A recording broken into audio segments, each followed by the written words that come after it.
এইখন চেনেহী গাঁও আইতাক সুধিলে গম পাওঁ।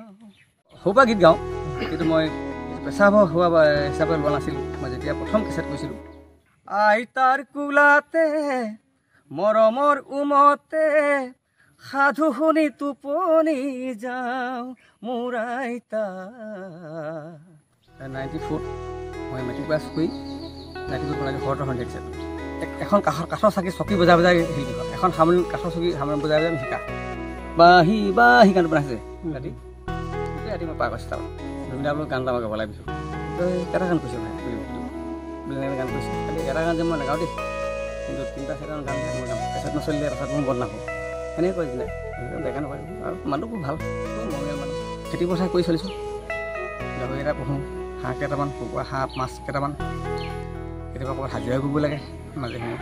মোৰ শুনা আজুৰি আজুৰি কঠীয়া তুলিলি এচাৰি পেলালি বোকা, মোৰ শুন আহিম আহিম বুলি মোলৈ তই নাহিলি, বুকু দিয়ে গলি বেঠা, কঁঠালৰে এঠাতকৈ মনৰে এঠা, গুৰতকৈ অ' তোৰ মৰম হে।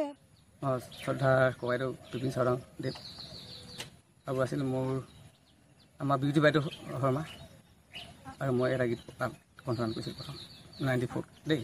কি নাম আছিলে? সেইটো ঘৰতো সন্ধিয়া আছে, ঘৰতো সন্ধিয়া।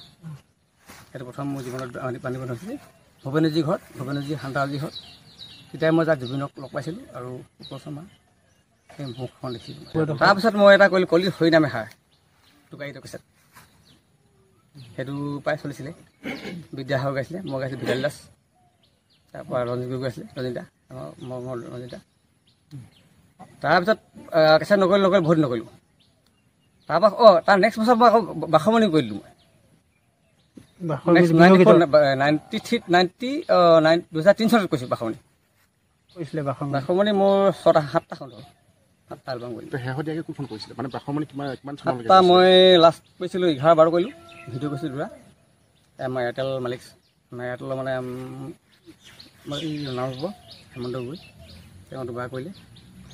তাৰপিছত মই নকৰিলোঁ বা এতিয়া মই এটা গীত মাজে মাজে কেতিয়াবা কৈছোঁ। এখন কাঠৰ চাকি চকী বজাই বজাই শিল্পী হয়, এখন কাঠৰ চকী বজাই বজাই আমি শিকা। এতিয়া যিকেইটা সেইবিলাক দেখিছোঁ মই নাজানো খালি কিমানখিনি সিহঁতি কৰিছে, কিন্তু মই আজি দেখা নাই এজন শিল্পীয়ে আজি এখন হাৰমনিয়াম বজোৱা দেখা নাই, এখন গীটাৰ বজাবলৈ জনোৱা দেখা নাই, তবলাজন ঢোল এটা বজাব নাজানে। জুবিন দাৰ গান এটা মই গাব লাগিছোঁ, এটা গান কৈছোঁ ভাই বুলি সুধিব বুলি গান কৈছোঁ। খালি এটা গান যে মই নাগাওঁ দেই, কিন্তু 3-4টা গান দিলে মই গাম। কেছেট নচলিলে পাছত মোৰ বদনাম হ'ব সেনেকৈ কৈ দিলে, বেয়া নকৰিব। আৰু মানুহটো খুব ভাল, খুব মৰমীয়াল মানুহ। আৰু ক'লে ভাই বচোন মোৰ গানটো শুন আজি। মই বাঁহী যেতিয়া বাঁহী গানটো বনাইছে, বাঁহী গানটো গোটেই মই ৰাতিপুৱালৈকে তালত বহি আছোঁ। বাঁহী গানটো বনাইছে ৰাতি গোটেই ৰাতি মই পাৰ কৰিছোঁ তালত। পুৰণা শিল্পীক প্ৰায় আজি নতুন জেনেৰেশ্যনে চিনি নাপায়। এতিয়া অকল এই কিবা বিং বিং গানবিলাক যিকেইটা গায় সেইকেইটাকে চিনি পায়। সেই যিখিনি মানুহক হজম কৰিলে, ইমান কষ্ট কৰিলে, সংগীতৰ সংগ্ৰাম কৰা মানুহ এতিয়া একেবাৰে মানুহে গুৰুত্ব নিদিয়ে। মই যেতিয়া 5 লাখ টকা মোৰ ডুবিলে কেছেটত, 5 লাখ টকা মই এতিয়াও মোৰ কেছেটত মোৰ ডুবি আছে। মই হতাশ হৈ গ'লোঁ মানে, ইমান কেছেট টকা পইচা খৰচ কৰি মোৰ বিনিময়ত যে টকা ঘূৰি নাহে, মই কেনেকৈ কেছেট কৰিম। আৰু সংসাৰ হোৱাৰ পাছত মোৰ এতিয়া অৰ্থনীতিটো অৱস্থা দুৰ্বল হৈ আহিলে, ঘৰে চলাম নে মই গান কৰিবলৈ পইচা উলিয়াম। সেই দুমোজা পৰিয়ে মই গান গাবলৈ এতিয়া সাহসটো মানে মোৰ কমি থাকে মনতে। খেতি পথাৰ কৰি চলিছোঁ, গাহৰি এটা পোহোঁ, হাঁহ কেইটামান, কুকুৰা হাঁহ মাছ কেইটামান, কেতিয়াবা ক'ৰবাত হাজিৰা কৰিব লাগে মাজে সময়ে।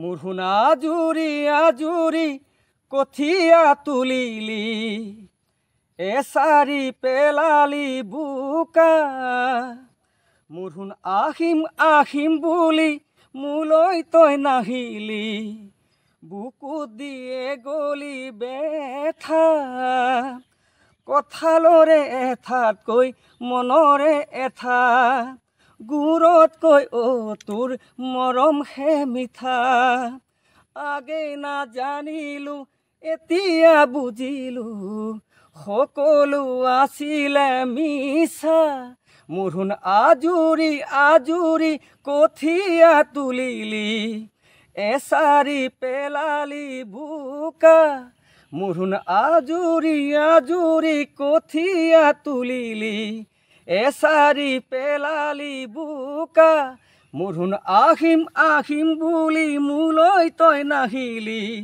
বুকুত দিয়ে গলি বেথা